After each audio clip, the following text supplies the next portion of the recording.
নমস্কাৰ বন্ধু বান্ধৱীসকল আজি মোৰ পাকঘৰৰ পৰা আপোনালোকক স্বাগতম জনাইছো।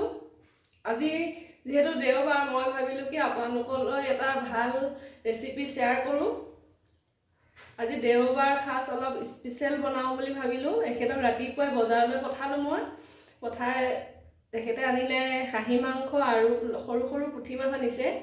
এতিয়া তাকে ভাবিছো কিবা এটা ভালদৰে বনাও, আপোনালোকে চাই যাব মোৰ লগত আহক। প্ৰায় 450 গ্ৰাম মান আছে। এয়া মই ভাল পোৱা সৰু সৰু পুঠি মাছ ধুই মেলি থৈ দিছো ধুনীয়াকৈ বাছি কুচি। ৰেডি কৰি লৈছো নহৰু, পিঁয়াজ, আদা, জলকীয়া। নহৰু প্ৰায় 2টা, আদা এটুকুৰা, কেঁচা জলকীয়া লৈছো 5টা মান। এইখিনি মই মিক্সিত পেষ্ট কৰি ল'ম।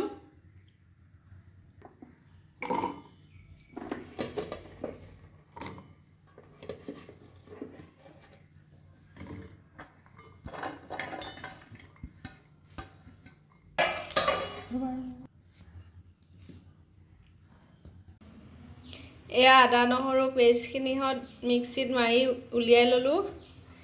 লগতে লৈছোঁ তেজপাত 2টা, লং, ইলাচি, ডালচেনি 3টা, আলু লৈছোঁ, পিঁয়াজ 2টা কাটি লৈছোঁ।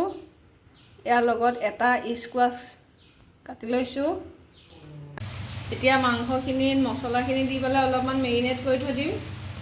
এয়া প্ৰথমতে দিছোঁ ৰেড চিলি পাউডাৰ,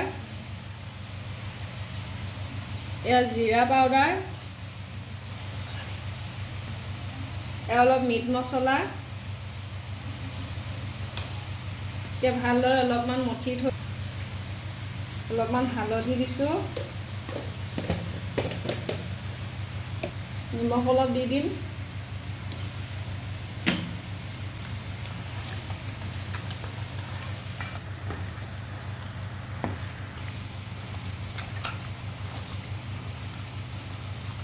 এতিয়া ভালদৰে হাতেৰে অলপমান সানি লৈ অলপ দেৰি কাৰণে ৰাখি থ'ম।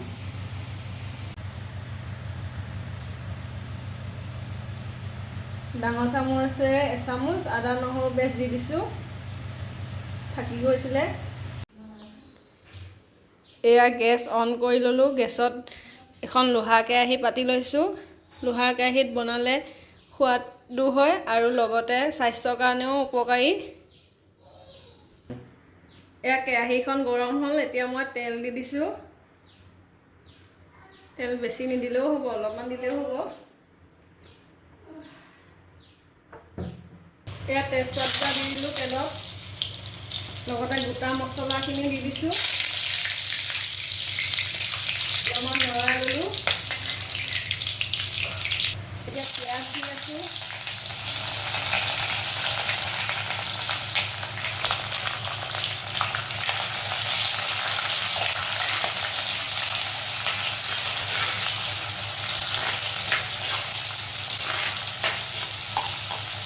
পিঁয়াজখিনি 5 মিনিটমান ভাজি ল'ম, অলপ ৰঙচুৱা হোৱালৈকে।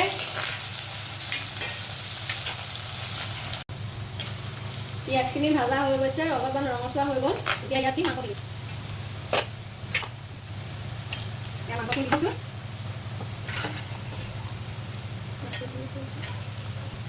এতিয়া অলপ ভালদৰে লৰাই লৈছোঁ।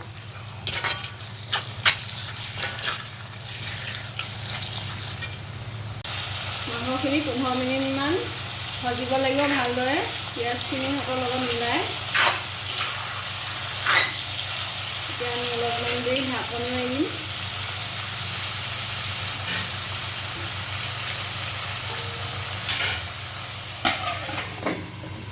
এয়া 10-12 মিনিটমানৰ পাছত ঢাকনিখন গুচাই চালোঁ। এতিয়া মই ইয়াত অলপমান জালুকৰ গুড়া দি দিছোঁ।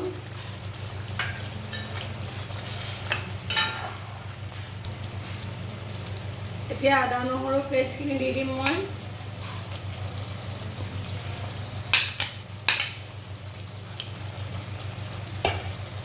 ভালদৰে মিহলাই লৈ আকৌ ঢাকি দিম।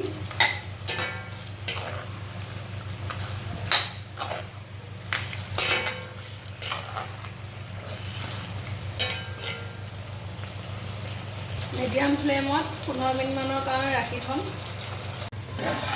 এয়া 10 মিনিটমানৰ পিছত ধুনীয়াকৈ পানীখিনি ওলাই গৈছে। এতিয়া মছলাখিনি মিক্স হৈ গ'ল মাংসৰ লগত।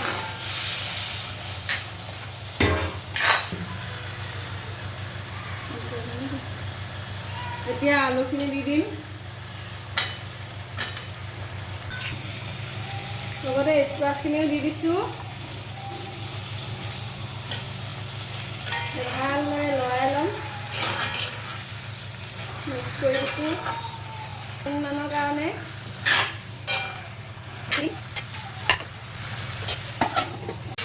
এয়া 15 মিনিটৰ পাছত ঢাকনাখন গুচাই চালোঁ, অলপমান লাগি ধৰা নিচিনা হৈছে। এতিয়া ভালদৰে আকৌ লৰাই এতিয়া গৰম পানী দি দিম।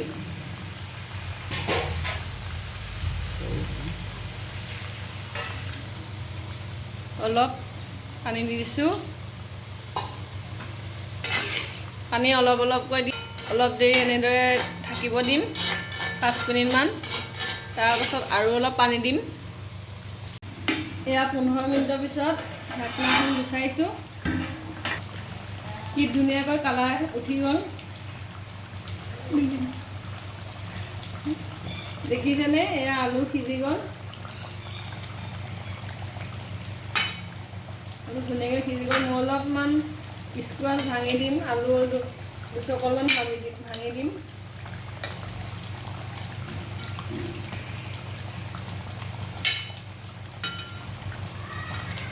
অলপমান গোটা হ'বলৈ।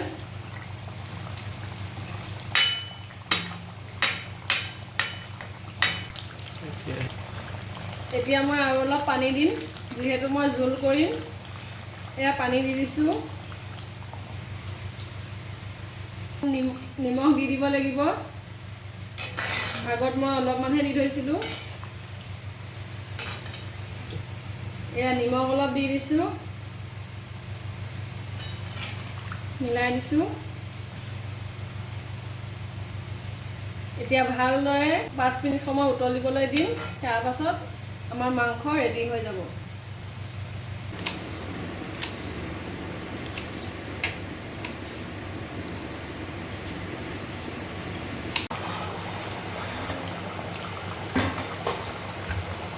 এতিয়া ধুনীয়াকৈ উতলাই আহিলে দেখিলেনে?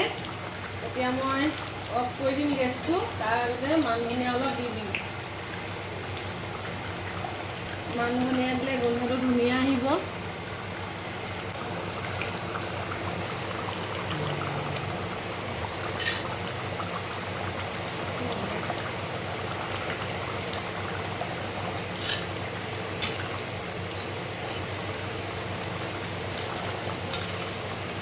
এয়া মাংস অফ কৰি লৈ থালিখন সজাই ল'লোঁ। থালিত আছে আজি মাংস, পুঠি মাছ ভজা, ভাত কেৰেলাৰ ভাজি, নেমু, লগতে ভোট জলকীয়া, আচাৰ আৰু চালাড অলপমান, তিয়ঁহ, পিঁয়াজ। এয়া আমাৰ থালিখন ৰেডি হৈ গ'ল। আপোনালোকে যদি মোৰ ভিডিঅ'টো ভাল পাইছে, লাইক, কমেণ্ট, শ্বেয়াৰ, ছাবস্ক্ৰাইব কৰি দিব। লগতে বেল আইকনটো দবাই দিব। কমেণ্ট কৰিব আপোনালোকে কেনে পাইছে। আপোনালোকে এদিন ট্ৰাই কৰি চাবচোন এই হাঁহি মাংস ৰেচিপিটো, ভাল পাব। ঠিক আছে, আজিলৈ এৰিছোঁ।